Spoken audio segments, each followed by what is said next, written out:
Hello students, welcome to Shiny Max. 7ஆம் வகுப்பு பருவம் 3 பயிற்சி 5.1ல் 4வது கணக்கு பார்க்கலாம். ஒரு குழுவில் உள்ள 11 மாணவர்களின் சராசரி உயரம் 150 சென்டிமீட்டர். அதாவது நம்மளுக்கு இங்கே விவரங்களோட எண்ணிக்கை கொடுத்துட்டாங்க. எவ்வளோனா 11 மாணவர்கள். அப்புறமாட்டு சராசரியோட மதிப்பும் கொடுத்துட்டாங்க. இனி அம்மாணவர்களின் உயரங்கள் அப்படின்னு கொடுத்துக்கிட்டு அந்த மாணவர்களோட உயரம் தந்திருக்காங்க. எனில் ஒய்யின் மதிப்பை கண்டுபிடித்து 2 மாணவர்களின் உயரத்தை காண்க. அதாவது இப்போ தந்திருக்கக்கூடிய மாணவர்களோட உயரத்தில் 2 மாணவர்களோட உயரம் ஒழுங்காக நம்மளுக்கு தரலை. பாருங்க, இங்கே ஒய் கொடுத்துருக்காங்க, இங்கே ஒய் கூட்டல் 4. ஃபர்ஸ்ட் இந்த ஒய்யோட மதிப்பை கண்டுபிடிக்கணும். கண்டுபிடிச்சிட்டு இது ரெண்டுலேயும் பிரதியிட்டோம்னா நம்மளுக்கு இந்த 2 மாணவர்களோட உயரம் ஈஸியாக கிடச்சிடும். ஓகே, சேம் அதே சராசரி ஃபார்முலா தான். சராசரி இஸ் ஈக்குவல் டு விவரங்களின் கூடுதல் டிவைடட் பை விவரங்களின் எண்ணிக்கை. நம்மளுக்கு இங்க சராசரியோட மதிப்பு கொடுத்தாங்க. எவ்வளோனா 150 சென்டிமீட்டர் இஸ் ஈக்குவல் டு. இனி விவரங்களின் கூடுதல், அதாவது 11 மாணவர்களோட உயரம் கொடுத்துருந்தாங்க பார்த்தீங்களா, இதை அப்படியே கூட்டிட்டாலே போதும். ஃபர்ஸ்ட் என்னது இருக்கு, 154 எழுதிக்கலாம். 154 அப்புறம் கூட்டல். இனி அடுத்த 145 கூட்டல் ஒய் கூட்டல் 4 கூட்டல். இனி 160 கூட்டல் 151 கூட்டல் 149 கூட்டல், கீழே எழுதிக்கிறேன், திரும்பவும் 149 தான் கூட்டல் 150 கூட்டல் 144 கூட்டல் 140 டிவைடட் பை விவரங்களின் எண்ணிக்கை.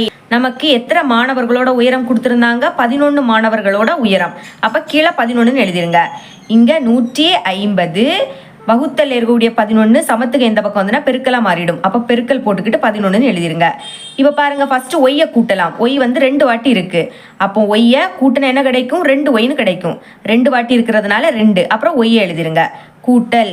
இனி பாக்கி இருக்கக்கூடிய எண்களை கூட்டுங்க. இந்த எண்களை எல்லாத்தையும் கூட்டினா என்ன கிடைக்கும்னா 1346 அப்படின்னு கிடைக்கும். நீங்க சைட்ல கூட்டி பாருங்க. இனி ஃபர்ஸ்ட் இதை 2 பெருக்கலாம். 150 11 1 0 பெருக்குனா 0. இனி ஓர் 5 5 ஓர் 1 1 திரும்ப 1 வாய்ப்பாடு. அப்போ மேலே இருக்கிறத அப்படியே எழுதிட்டாலே போதும். 0 5 1 கூட்டலாம். 0 5 0 கூட்டினா 5 தான். 5 1 கூட்டினா 6 அப்புறம் 1. ஓகே, அப்போ பெருக்குனா என்ன கிடைக்குது, 1650ன்னு கிடைக்குது. அப்புறமாட்டு ப்ளஸ் 1346 சமத்துக்கு எந்த பக்கம் வந்துன்னா மைனஸ் ஆகிடும். ப்ளஸ் இங்கே வந்துன்னா மைனஸ் 1346. இனி அங்கே என்ன மட்டும் தான் இருக்கும், 2 ஒய் மட்டும் தான் இருக்கும். இப்போ கழிக்கலாமா, 1650லேருந்து 1346 கழிக்கலாம். ஓகே, அதுக்கு கடன் வாங்கணும். அப்போ இது 10 ஆகிடும், இது என்ன ஆகிடும், 4 ஆகிடும். 10லேருந்து 6 கழிச்சா 4, 4லேருந்து 4 கழிச்சா 0, 6லேருந்து 3 கழிச்சா 3, 1லேருந்து 1 கழிச்சா 0. 0ன்னா முன்னாடி எழுதணும்னு அவசியம் கிடையாது. அப்போ கழிச்சா என்ன கிடைக்குது, 304. இனி ஒய் தானே கண்டுபிடிக்கணும், ஒய்யை மட்டும் வச்சுக்கோங்க. இந்த 2 இங்கே பெருக்கல்ல இருக்கு, சமத்துக்கு அந்த பக்கம் போச்சுன்னா வகுத்தல மாறிடும். அப்போ டிவைடருக்கு கீழே 2ன்னு எழுதிருங்க. இப்போ இது ரெண்டுமே 2ஆம் வாய்ப்படி கேன்சல் ஆகும். ஓ 2 2, 3ல் 2 ஒரு வாட்டி தான் இருக்கு. ஓ 2 2 பாக்கி 1. இது இப்போ 10 ஆயிடும்.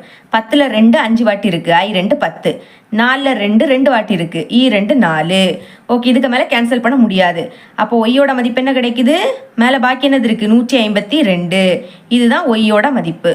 இப்போ நம்ம அந்த 2 மாணவர்களோட உயரம் கண்டுபிடிக்கலாம். சரிங்களா, அந்த 2 மாணவர்களோட உயரத்தை நான் எழுதிக்கிட்டேன்.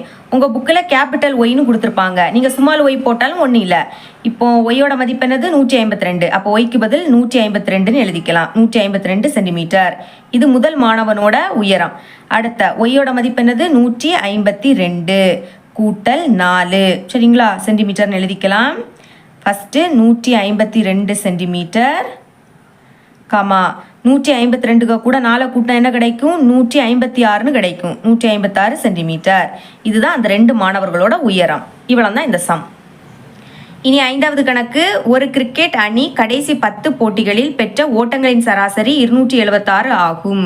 இங்கே நம்மளுக்கு சராசரியோட மதிப்பும் கொடுத்துட்டாங்க, அடுத்த விவரங்களோட எண்ணிக்கையும் கொடுத்துட்டாங்க. சரிங்களா, அந்த ஓட்டங்கள் 235 400 351 x 100 315 410 165 260 மற்றும் 284 எனில் அந்த அணி 4வது போட்டியில் பெற்ற ஓட்டங்களை கண்டுபிடி. அதாவது இங்கே 4வது என்னது இருக்கு, எக்ஸ். இந்த எக்ஸோட மதிப்பை தான் கண்டுபிடிக்கணும். சரிங்களா, இதுவும் போன சம் மாதிரி தான். ஓகே, ஃபர்ஸ்ட் சராசரியோட ஃபார்முலா எழுதிக்கிட்டேன். நம்மளுக்கு இங்கே சராசரியோட மதிப்பு கொடுத்துருந்தாங்க. எவ்வளோனா 276 இஸ் ஈக்குவல் டு. இனி விவரங்களின் கூடுதல், அதாவது தந்திருக்கக்கூடிய ஓட்டங்களை மொத்தமாக கூட்டணும். ஃபர்ஸ்ட் என்னது இருக்கு, 235 எழுதிக்கலாம். 235 கூட்டல் இதுக்கு அடுத்த 400 கூட்டல் அடுத்த 351 கூட்டல் அடுத்த எக்ஸு கூட்டல் அடுத்த 100 வரும் சரிங்களா. இதுக்கு அப்புறமாட்டு 315 கூட்டல் இதுக்கு அடுத்த 410 இனி கீழே எழுதிக்கிறேன் கூட்டல் 410க்கு அடுத்த 165 கூட்டல் 260 கூட்டல் 284 டிவைடட் பை விவரங்களின் எண்ணிக்கை மொத்தமாக எத்தனை போட்டிகள் 10 போட்டிகள் அப்போ 10ன்னு எழுதிக்கோங்க. இல்லாட்டா மேலே எத்தனை எண்கள் இருக்கோ அதை எண்ணி எழுதிட்டாலே போதும் சரிங்களா. இப்போ இந்த பக்கம் 276ன்னு இருக்குது. வகுத்தல் இருக்கக்கூடிய 10 இங்கே வந்துன்னா பெருக்கெல்லாம் மாறிடும். அப்போ பெருக்கல் 10. ஓகே இப்போ இதெல்லாம் கூட்டலாமா. இங்கே பாக்கி மேலே இருக்கக்கூடியது மட்டும் தான் பாக்கி இருக்கும். ஃபஸ்ட்டு எக்ஸ் வந்து ஒரு வாட்டி தான் இருக்குது. அப்போ அந்த எக்ஸை எழுதிக்கலாம் கூட்டல். இனி பாக்கி இருக்கக்கூடிய நம்பரை கூட்டுங்க. கூட்டுனா என்ன கிடைக்கும்னா 2520ன்னு கிடைக்கும். நீங்கள் சைடில் கூட்டி பாருங்கள். ஓகே இனிமேல் இதை பெருக்கலாம். ஃபஸ்ட்டு 276 இங்கே ஒரு 0 தானே அதை அப்படியே எடுத்து எழுதிருங்க. பெருக்கிறது ரொம்பவே ஈஸி தான். ஓகே இனிமேல் ப்ளஸ் 2520 இங்கே வந்துன்னா மைனஸ் ஆகிடும். ப்ளஸ் சமத்துக்கு எந்த பக்கம் வந்துன்னா மைனஸ் 2520. இனி அங்கே என்ன மட்டும் தான் இருக்கும் எக்ஸ் மட்டும் தான் இருக்கும். ஏன்னா எக்ஸோட மதிப்பு தான் கண்டுபிடிக்கணும். ஓகே 2760 இருந்து எதை கழிக்கணும் 2520 கழிச்சிடலாம். 0லேருந்து 0 கழிச்சா 0, 6லேருந்து 2 கழிச்சா 4, 7லேருந்து 5 கழிச்சா 2, அப்புறமாட்டு 2லேருந்து 2 கழிச்சா 0. 0னா முன்னாடி எழுதணும்னு அவசியம் கிடையாது. அப்போ கழிச்சா என்ன கிடைக்குது 240 = எக்ஸ். இப்போ எக்ஸோட மதிப்பை நம்ம ஈஸியாக கண்டுபிடிச்சிட்டோம். அப்போ ஆன்சர் எழுதிக்கலாம். இந்த மாதிரி எழுதிருங்க. தேர்ஃபோர் 4வது போட்டியில் பெற்ற ஓட்டங்கள் = 240. இவ்வளோ தான் இந்த சம். இனி 6வது கொஸ்டின் பின்வரும் தரவுகளின் சராசரியை காணவும். இங்கே நம்ம சராசரி தான் கண்டுபிடிக்கணும். ஆனால் இங்கே தந்திருக்கக்கூடிய எல்லாமே தசம எண்ணாக இருக்குது சரிங்களா. ஓகே ஃபஸ்ட்டு சராசரி கண்டுபிடிக்கக்கூடிய ஃபார்முலா எழுதிக்கிட்டேன். இப்போ விவரங்களின் கூடுதல் அதாவது தந்திருக்கக்கூடிய எல்லாத்தையும் கூட்டணும். ஃபஸ்ட்டு என்னது 5.1 கூட்டல் அடுத்த 4.8 கூட்டல் 4.3 கூட்டல் 4.5 கூட்டல் 5.1 கூட்டல் 4.7 கூட்டல் 4.5 கூட்டல் 5.2 கூட்டல் 5.4 கூட்டல் 5.8 கூட்டல் 4.3 கூட்டல் 5.6 கூட்டல் கீழே எழுதிக்கிறேன் 5.2 கூட்டல் 5.5 டிவைடட் பை இனி விவரங்களின் எண்ணிக்கை அதாவது மேலே எத்தனை எண் இருக்குன்னு எண்ணி எழுதிட்டாலே போதும். எண்ணலாம் 1 2 3 4 5 6 7 8 9 10 11 12 13 14 இருக்குது சரிங்களா. இப்போ புள்ளிக்கு முன்னாடி இருக்கக்கூடிய எண்களை ஃபஸ்ட்டு கூட்டலாம். 1 8 கூட்டினா 9, 9க்கு கூட 3 கூட்டினா 12, 12க்கு கூட 5 கூட்டினா 17, 17க்கு கூட 1 கூட்டினா 18, 18க்கு கூட 7 கூட்டினா 25, 25க்கு கூட 5 கூட்டினா 30, 30 2 32, 32 4 36, 36க்கு கூட 8 கூட்டினா 44, 44க்கு கூட 3 கூட்டினா 47, 47க்கு கூட 6 கூட்டினா 53, 53க்கு கூட 2 கூட்டினா 55, 55க்கு கூட 5 கூட்டினா 60. அப்போ 0 அடுத்த 6 இங்கே எழுதிக்கலாம் சரிங்களா. பாக்கி 6 இங்கே எழுதிக்கலாம். இனி அடுத்து என்னது புள்ளி. ஒரு நம்பருக்கு முன்னாடி என்னது புள்ளி. எல்லாத்துலேயும் ஒரு நம்பருக்கு முன்னாடி புள்ளி இருந்து அப்போ நம்மளும் புள்ளி வச்சுக்கலாம். இனி 6 5 கூட்டினா 11, 11 4 15, 15 4 19, 19 4 என்ன வரும் 23, 23 5 28, 28 4 32, 32 4 36, 36 5 41, 41 5 46, 46 5 51, 51 4 55, 55க்கு கூட 5 கூட்டினா 60, 60க்கு கூட 5 கூட்டினா 65, 65க்கு கூட 5 கூட்டினா 70. அப்போ 70ன்னு எழுதிக்கலாம். டிவைடருக்கு கீழே என்னது இருக்குது 14. எப்போவுமே புள்ளிக்கு அடுத்த 0னா அந்த 0 வேண்டாம். அப்போ என்னது மட்டும் எழுதினா போதும் 70 மட்டும் எழுதிட்டாலே போதும். 70 டிவைடட் பை 14. இப்போ இந்த ரெண்டுமே 7ஆம் வாய்ப்பாடு கேன்சல் ஆகும். ஓகே ஃபஸ்ட்டு 7 இருக்குது. 7 7 பாக்கி இருக்கக்கூடிய 0வை அப்படியே எடுத்து எழுதிருங்க. இனி 7 2 14. அப்புறமாட்டி இது ரெண்டுமே 2ஆம் எப்படி கேன்சல் ஆகும் 4 2 I 2 10. அப்போ பாக்கி என்னது இருக்குது 5 மட்டும் பாக்கி இருக்குது சரிங்களா. அப்போ இங்கே எழுதிக்கலாம் சராசரி = 5.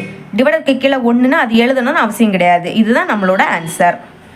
7வது கொஸ்டின் 10 மதிப்பெண்களின் கூட்டு சராசரி 22 என கண்டறியப்பட்டது. மேலும் ஒரு புதிய மதிப்பு 44ஐ அந்த மதிப்புகளுடன் சேர்த்தால் புதிய சராசரி என்னவாக இருக்கும். அதாவது இங்கே விவரங்களோட எண்ணிக்கை கொடுத்துட்டாங்க, அப்புறம் சராசரியோட மதிப்பும் கொடுத்துருக்காங்க. சரிங்களா? அப்போ நம்ம ஃபர்ஸ்ட் என்ன கண்டுபிடிக்கணும்? விவரங்களோட கூடுதல் கண்டுபிடிக்கணும். அதுதான் புதிய மதிப்பு. சரிங்களா? அதுக்கு கூட 44 கூட்டணுமா. கூட்டின பிறகு கிடைக்கக்கூடிய புதிய சராசரியை நம்ம கண்டுபிடிக்கணும். சரிங்களா? ஓகே, ஃபர்ஸ்ட் ஃபார்முலா எழுதிக்கிட்டேன். நம்மளுக்கு இங்கே சராசரியோட மதிப்பு கொடுத்துருந்தாங்க எவ்வளோனா 22. அப்புறம் விவரங்களோட கூடுதல் கொடுக்கல, அதை இப்போதைக்கு எக்ஸ் அப்படின்னு எடுத்துக்கலாம். விவரங்களின் எண்ணிக்கை எவ்வளோ கொடுத்துருந்தாங்க? 10. சரிங்களா? இப்போ 22 வகுத்தல் இருக்கக்கூடிய 10 இந்த பக்கம் வந்துன்னா பெருக்கலாக மாறிடும். அப்போ பெருக்கல் 10, அங்கே இனிமேல் எக்ஸ் மட்டும் இருக்கும். பெருக்கலாம் 22, இங்கே ஒரு 0 தானே, அதை அப்படியே எடுத்து எழுதிருங்க. Is equal to X. இப்போ புதிய மதிப்பை கண்டுபிடிச்சிட்டோம். இனி புதிய சராசரி கண்டுபிடிக்கணும். எழுதிக்கலாம் புதிய சராசரி, அதாவது புதிய மதிப்பு இதுக்கு கூட 220க்கு கூட 44 கூட்டணும். சரிங்களா? அப்போ 44 டிவைடட் பை மொத்தமாக எத்தனை எண்கள்? 10 எண்கள். இப்போ இதுக்கு கூட இன்னொரு எண்களை கூட சேர்த்துட்டோம். அப்போ மொத்தமாக எத்தனை? 11 எண்கள். அப்போ 11 கீழே எழுதிருங்க. இப்போ கூட்டலாமா? 220ஐயும் 44ஐயும் கூட்டலாம். 0ஐ 4ஐயும் கூட்டினா 4, 4ஐ 2ஐயும் கூட்டினா 6, அப்புறம் இந்த 2 டிவைடருக்கு கீழே 11. இப்போ 264 11ஆல் வகுக்க போகிறோம். 26ல் 11 எத்தனை வாட்டி இருக்குது? 2 வாட்டி. 2ஐயும் 11ஐயும் பெருக்குன்னா 22. கழிக்கலாம், 6லேருந்து 2 கழிச்சா 4. இனி அடுத்த நம்பரை இறக்கிக்கலாம். 4. 44ல் 11 4 வாட்டி. 4ஐயும் 11ஐயும் பெருக்குன்னா 44. கழிச்சா 0ன்னு கிடைக்கும். 0 வந்துடுச்சு. அப்போ ஈவு என்னது இருக்குது? 24. இதுதான் புதிய சராசரி. எழுதிக்கலாம். ஓகே, இவ்வளோ தான் அந்த சம். என்னோட டீச்சிங் உங்களுக்கு பிடிச்சிருந்துன்னா மறக்காமல் நம்ம சேனலை சப்ஸ்கிரைப் பண்ணி பக்கத்தில் உள்ள பெல் ஐக்கனை கிளிக் பண்ணுங்கள். அப்போ தான் நம்ம அப்லோட் பண்ணுற வீடியோட நோட்டிஃபிகேஷன் உங்களுக்கு உடனே வரும். தேங்க்ஸ் ஃபார் வாட்சிங்.